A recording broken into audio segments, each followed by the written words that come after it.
플러스 1, 이번에 5 플러스 1. 그래서 일단 12분을 하시고 필요하면 1분 1분 더 쓰실 수 있다. 이렇게 말씀을 드립니다. 12분 일단 질의 시작하시죠.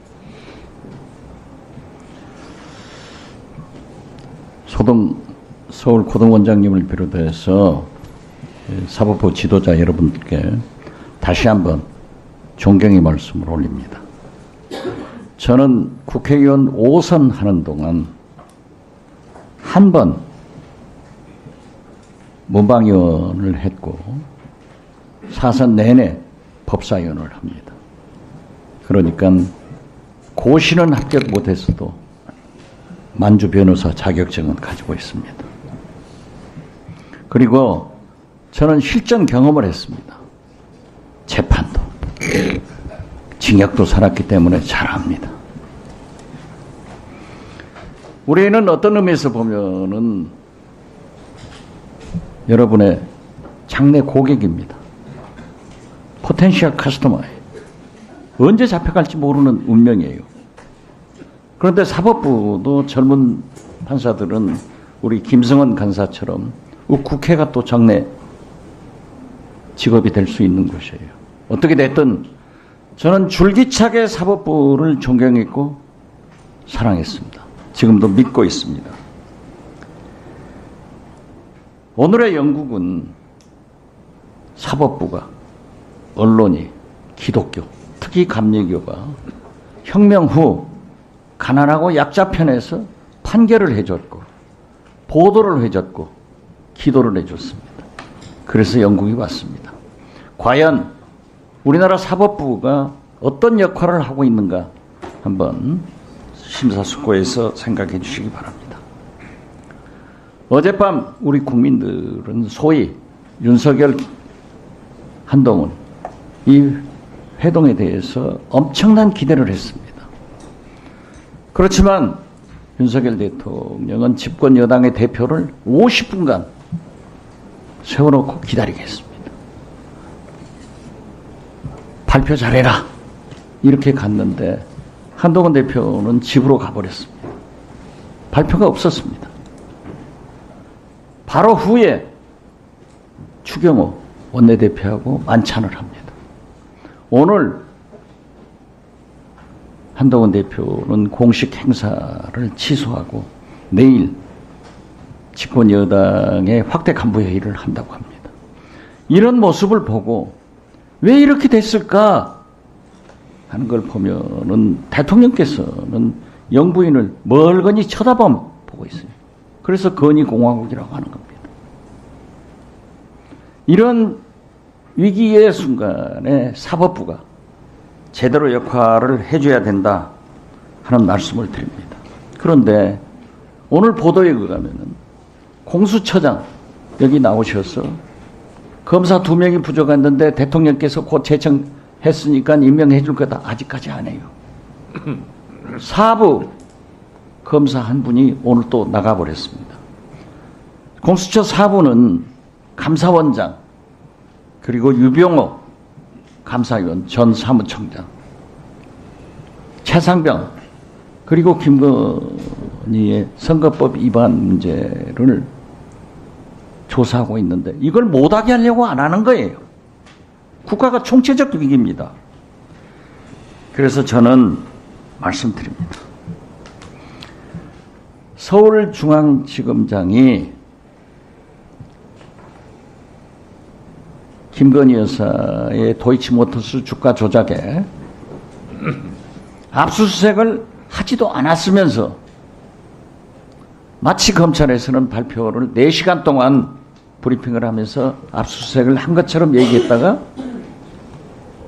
서영교 의원 질문에 압수수색을 하지 않았다. 이렇게 인정을 했습니다. 이 국민을 속인 거죠. 제가 서울고등법원의 판결문을 가지고 챗GPT에다 물었습니다. 그랬더니 내가 검사를 하면은 김건희 여사를 구속 기소한다 이렇게 나오더라고요. 판결문을 넣은 거예요. 제 의견을 넣은 거 아니에요.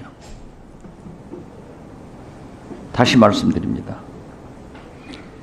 그 서울지검장의 그러한 인정을 받고 어제 이 자리에서 검찰총장한테 도이치모터스 이 주가 조작 문제를 항고한다.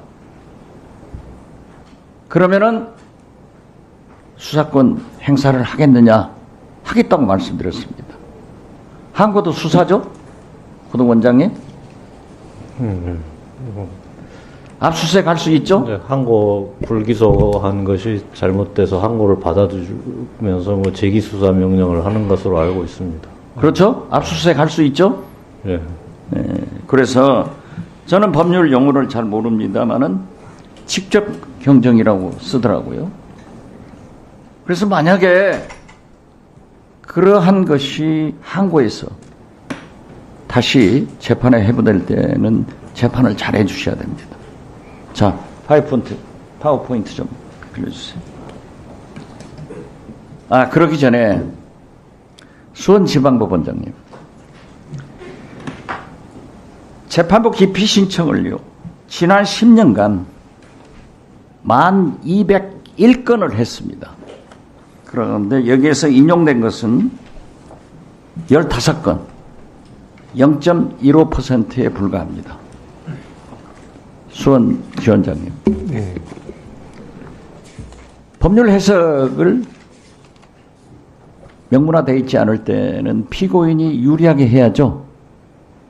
일반적으로 그렇습니다. 일반적으로 그렇잖아요. 네. 그러면은 이재명 대표가 이화영 유죄 판결을 했기 때문에 기피 신청을 하면은 받아줘야 되는 거 아니에요? 피고인이 우려를 하는 사항을.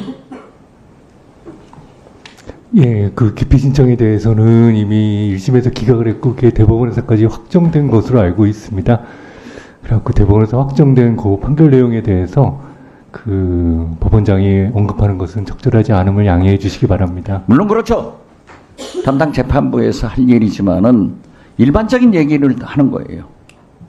피고인이 같은 사건에 대해서 유죄 판결을 하신 판사이기 때문에 불리하니까 염려가 되니까 기피 신청을 하면은 받아들이는 것이 법정신 아니에요?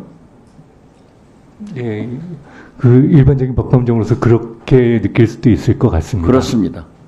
바른 말씀 하신 거예요. 감사합니다. 서울 지원장님. 네. 피고인이 지금 현재도 일주일에 몇 번 재판을 받고 있기 때문에 수원으로 재판받는 것보다는 서울중앙지법으로 병합해주라. 거기에서 받게 해주라. 하면 그거 해줘야 되는 거 아니에요? 그분이 야당 대표이고 국회의원이고 하면은 언제 중앙지법에 갔다가 수원지법에 갔다 할 수 없는 것 아니에요? 그렇게 옮겨주는 것이 피고인을 위해서 할 일 아닌가요? 어쨌든 그것도 그 공판 절차에서 구체적인 소송 지휘에 관한 사항, 절차적인 사항이고 그거는 재판의 핵심 영역에 속하는 내용이라 그 사법행정적 지위는 제가 언급할 내용이 아닐 것 같습니다. 물론 바랍니다. 예. 법원장님께서 간섭할 일은 아니지만은 취지는 그런 거 아니에요? 제가 지역구가 해남이에요. 해남에서 재판받으라 하면은 서울중앙지법이나 뭐 남부지법이나 옮겨달라고 하면은 제가 서울에서 활동하기 때문에 해주는 거 아니에요? 지원장님. 어떻든 첫 질문에 연관된 그 말씀이신데요. 예, 지금 그 사건이 좀 구체적으로 진행되고 있기 때문에 관련해서 제가 언급하는 것은 그럼 법 취지는 그런 거 아니에요? 네. 그렇죠? 그럼 동의할 사법부가 부분이 법 있습니다. 취지대로 해줘야죠. 피고인을 편의를 피고인이 이익되게 법을 확대 해석해야지 재판부 편의주의로 하면은 안 된다. 저는 그렇게 생각합니다. 자, 파워포인트 좀 띄워주세요.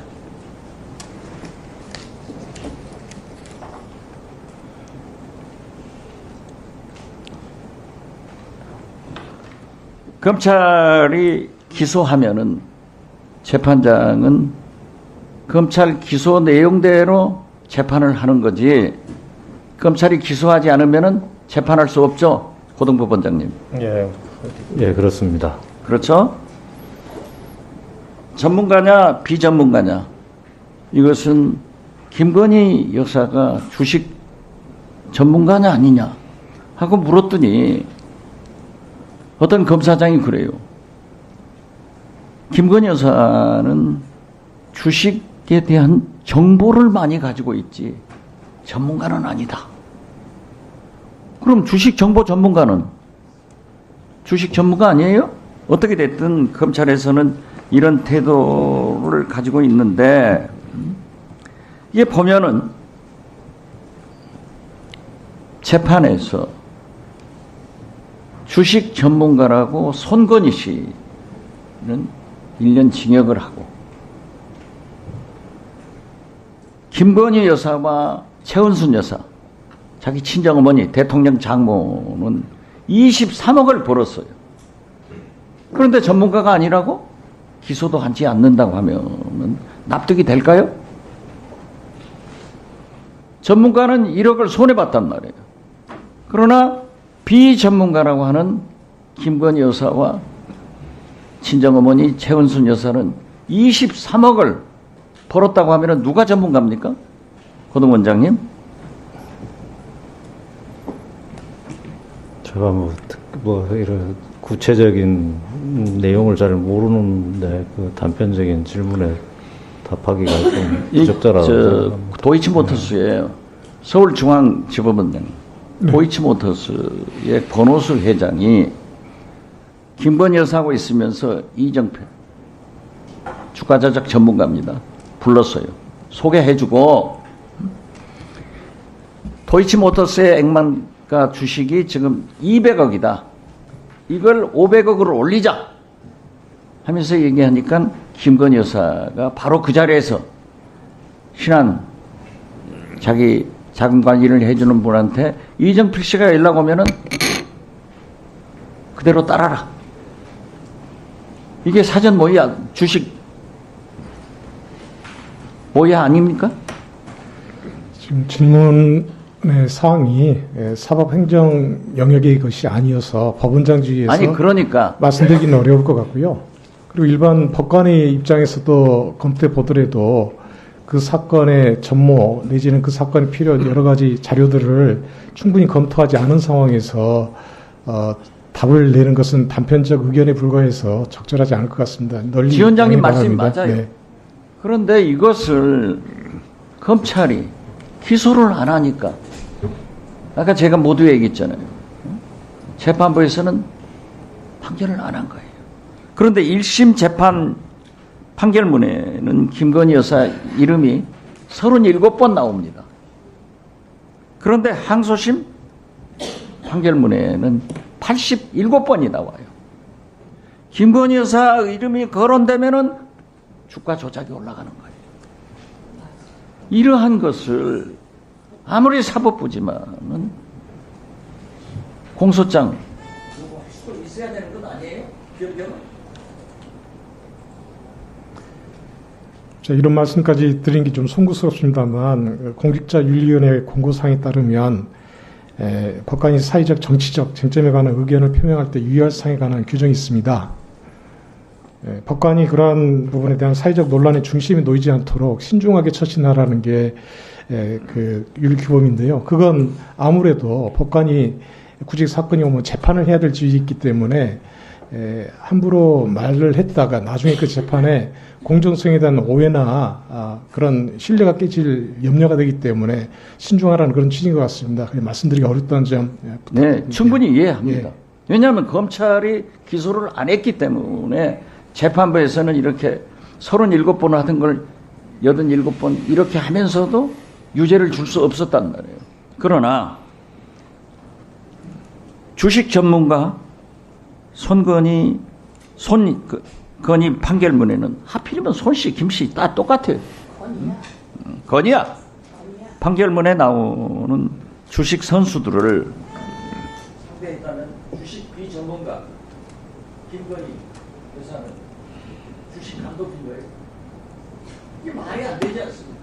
그래서 제가 종합적으로 말씀드리는 것은 지금 현재 사법부에서 검찰이 기소를 하지 않았더라도 우리는 반드시 윤석열 대통령 임기는 앞으로 2년 반만 남았지만은 우리 야권 국회의원들 임기는 윤석열 대통령보다 임기가 1년 더 있습니다.